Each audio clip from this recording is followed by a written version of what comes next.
birthday upon pain of death. This one, if you don't know it, you'll learn it. Yeah? Okay. So now it's your wife's birthday, and you come home with a dozen long-stem roses. And your wife says, "Oh, these are for me?" And the husband says, "I have to, right? It's your birthday. I forgot last year, and I didn't hear the end of it for like 3 months. You want me to put it in water, or you know what? I'll do the mitzvah mahadran. I'll put it in the water, you know? Okay, can I go now? Okay, yeah, good, because I want to check my email, you know?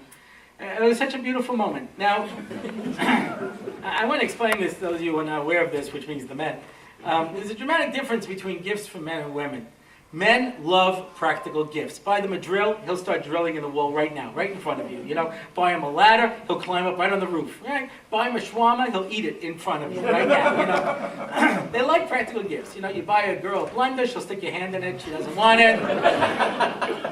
In every mall, there's at least one store dedicated to worthless stuff that girls like. You know, little glass figurines, scented candles. You know, these don't go over with a guy. You know.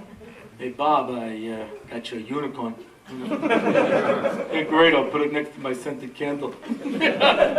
No, why? Because to the girl, it's not the thing, it's what it represents. It's what it says. It says that I'm thinking of you and I care about you. And if I just give you the thing, it doesn't say anything. It's the emotion that goes into it. God needs me to eat a matzah? What? He gets a thrill out of hearing the crunch? You know what I mean? Look, God, there's a Seder over there. Crunch, crunch. Wait, there's another one. Crunch, crunch. I love this time of year, you know? God needs you to eat a matzah, you know what I mean? Forget about it. But it's because that He knows you're doing it for a deeper reason, to get close to God, for the spirituality that's in the action. It's not the action, it's the spirituality inside of it. Most people don't know what that is. They don't know how to use it to get spiritual. They don't even know that it's there. They don't even know it's a goal. Gosh, if you grew up like I grew up, you know, what's davening? Adon Olam Hashem Alak V'nema and a piece of sponge cake and some Manischewitz wine, and we were done. You know what I mean? That's how I grew up, you know? There was spirituality. There was no spirituality. We didn't pray to get anything deeper out of it. We didn't know it was meditative. So people get pulled into Buddhism and other things because they were looking for spirituality. They didn't know that that's what Judaism is supposed to be all about. And it comes from one place. It comes from study. And the more that a person studies, the deeper and greater that gets. We're here this evening for an organization that's dedicated to one thing: study. Because that is the key to a meaningful Jewish life. It's the classes, you can arrange to learn one-on-one, you can arrange, because the more that I study, the more that I ask the questions, the more that I see it, the greater will be my reaction. And it'll touch me in a way. The Moshe Chaim Luzzatto, he writes it in Mesilas Yesharim and in Derech Hashem, an unbelievable line. He says, it's better to learn, God says, he quotes a medrash, God says, I'd rather they learn Torah and abandon me. Because the light of Torah will bring them back to the good. The more I learn it, the more I make it a part of my life, the more meaningful it will become. I met with a fellow once, and he was nervous about his daughter. He was afraid that she was going to intermarry. You know, she was dating some non-Jewish boys. And in the course of the conversation, he says, you know, my grandfather died. My grandfather was a religious man, and he left all these Jewish books. You know, and I can't read them. So I'll, you know, if you want to take any, you know, help yourself. So I looked at him and I said, you're worried about your daughter? I said, look at your house. What do you have on display? Antiques, collectibles, Wedgwood china, you know. You have all these fancy, expensive things. What are you telling your daughter? This is what's important, and my grandfather's books are in boxes in the garage. I said, take all these things and put them in the garage, and put the grandfather's books on that shelf, and tell your daughter, I can't read this, but maybe you will.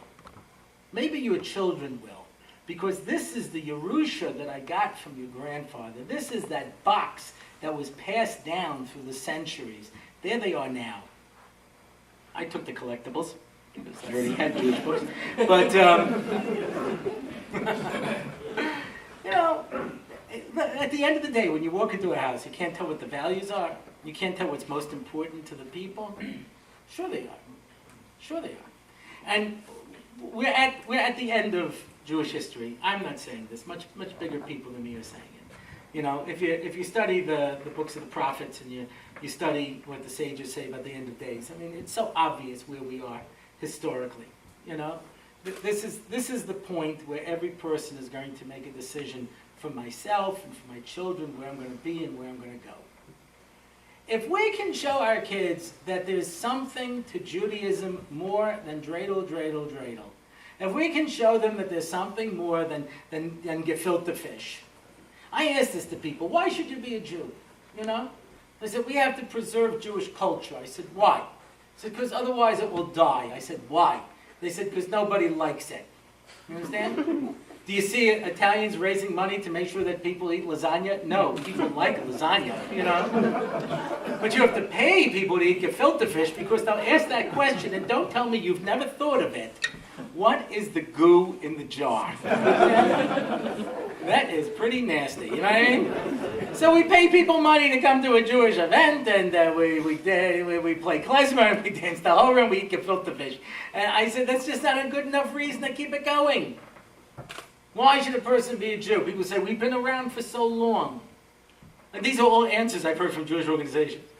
I said, oh, I'm sorry, is there some ancient people contest I entered that I wasn't aware of? I bet we won by now, you know?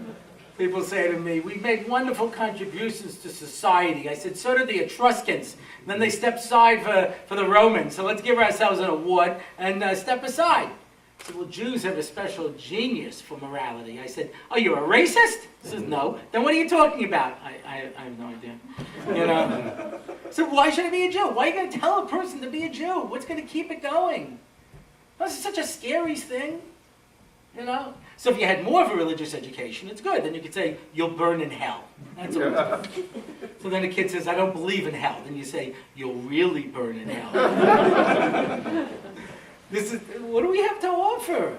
Understand? If we don't offer them what Judaism has always had to offer, what in history we have always been, we were the spiritual guides of the world, a light unto the nation, that people beat a path of our door to find the truth, that we were able to take on every civilization intellectually, we were able to compete with every spiritual force throughout history. And if we don't show our kids that, then what have we got to offer? Matzah ball soup? We have to show them there's something real to being a Jew. And if we don't know how to do it, then we got to figure it out. Rav Chaim Volozhin, who was the head of the Volozhin Yeshiva, was asked by the Russian Minister of Education, at what age do you Jews start educating your children? And he said 20 years before they're born. Because we have to know very well what we believe in before we end up like that Egyptian couple who says to my daughter, Judaism is the most important thing to me, but I don't do anything, and it's not a part of my life. This is it. This is the end of time. You know, a Judaism that I grew up with, and I'm sure many people in this room grew up with, is not going to work for the next generation.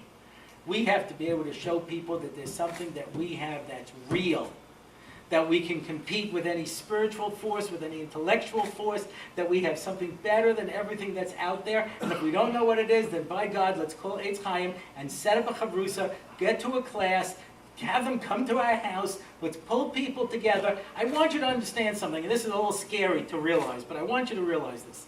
By the very fact that you came here this evening, you are now part of the 20% of most dedicated Jews in the world.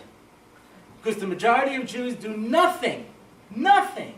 And you came here this evening. I have to tell you, it's often one decision in our life that changes everything. You came here this evening, that means you are part of the 20% who are going to decide the fate of the Jewish people. Do you realize that if you say, after tonight, I'm going to put together a group in my house, I'm going to invite in some Jewish friends that I have, I'm going to have one of these rabbis come down and give a class, you hold the future in your hands. You are going to determine the lives. And I know this is really scary, and that's why I'm saying it.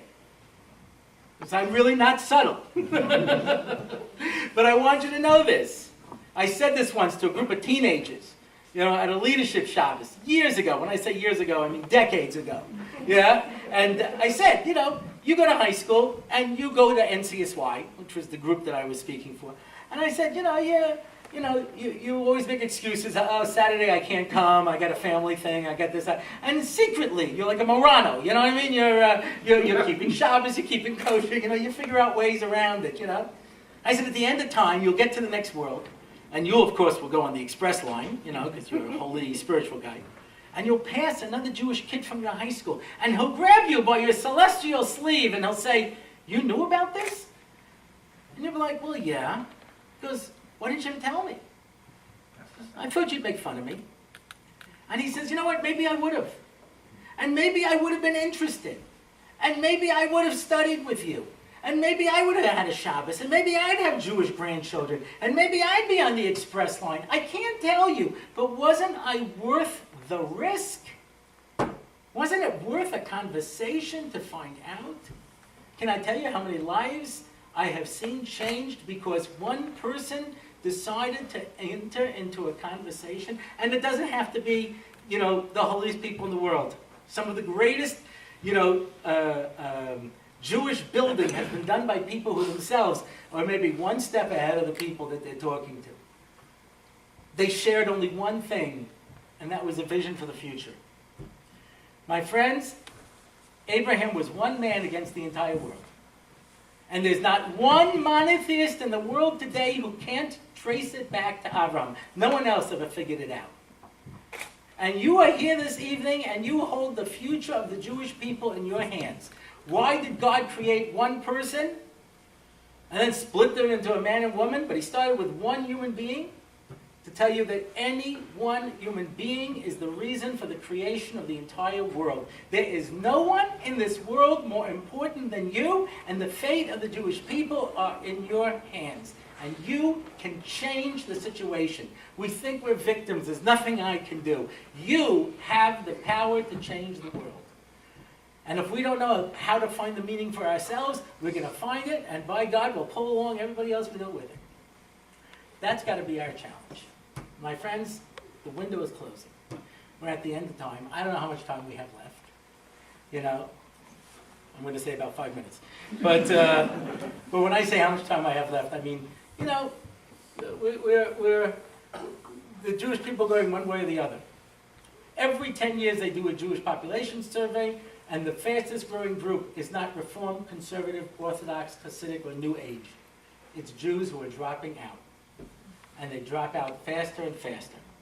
And the people here this evening are the most important people in the world because we have the power to change that and to revive the Jewish people. We are going into Hanukkah. This is the month of Hanukkah. Hanukkah is the holiday of light, where the light of the Jewish people, where the light of Torah overcame the light of everything else out there. And we know there's going to be a lot of lights out there. Colored blinking lights, pretty lights, fa la la la la la la la la. And either we're going to light it up or not. I was speaking to this girl from Texas, came from the middle of nowhere in Texas. She converted to Judaism. She says, I was sitting and looking out the window, and I saw the house across the street didn't have a tree. And I said, Mama, I says, they don't have a tree. We should, do an act of charity and buy them a tree. So she said, they're Jewish. They don't have a tree. I said, what's Jewish? She says, they're people who don't have trees. So I'm watching, and every night I see them light a little candle in that window. And the next night, 2 candles, and 3 candles. And I just sat there and watched those candles burn. And I felt something inside of me. That's the light. That's the light that we have, that we take for granted. That's the light that we can share with other people. My friends, there is nothing in this world that's a greater gift. Our great-great-great-grandparents risked their lives to pass this box down to us, and we're here tonight because we're still holding on to that box. It's time we opened it up and find the fortune that every one of us has. Thank you very much.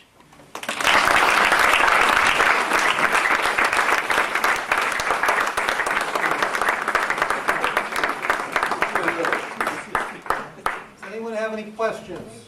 Any questions at all for Rabbi Orlofsky? What are you, Christians? Usher, yeah. The salad recipe, where can I find that? Yeah, I can give you a couple of tips.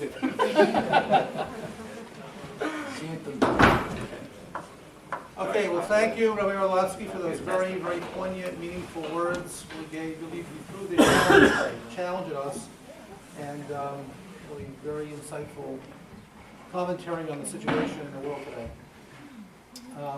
We're going to have dessert. If you'd like to stay for another few minutes, the back table, there's some very delicious pastries and good fruits over here on the side, coffee, tea, soda. So please help yourself and talk to the rabbis or Rabbi Orlofsky. And I encourage all of you to check out Eitz Chaim. Many of you know someone who perhaps may be interested in the class and the program. We have lots of wonderful things coming up for youth, for teenagers, and for college kids, and adults, of course. So every age group, every demographic, really we're trying to serve, primarily the Old York Road corridor.